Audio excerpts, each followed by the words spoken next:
Ang galing lang mag-drawing ng aking K3 na ito. K3 siya, kindergarten. K3B. Pero ang galing niyang mag-drawing. Yung task kasi nila is i-drawing nila itong story and i-copy nila sa notebook nila habang nagpapa-exam ako sa labas.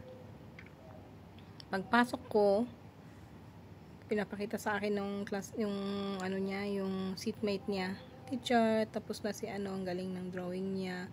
Pagtingin ko, oh no. Tapos tinatanong niya ako kung ano, kukulayan niya. Sabi ko, hindi na kasi ano, ang ganda ng pagka-drawing mo.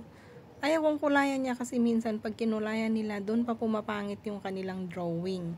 Kaya hinahayaan ko na lang na pencil lang siya. Tapos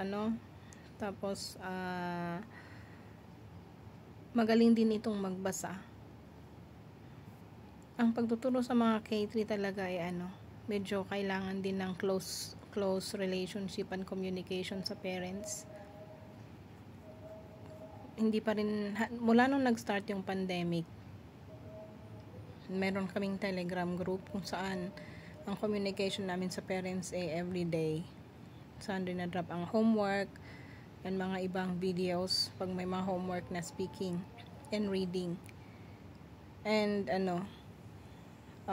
tulong-tulong, kaya maganda ang kinakalabasan ng outcome ng parent and teacher and yung bata din, kasi syempre mas natututo pa sila lalo. Madami ang estudyanteng K3.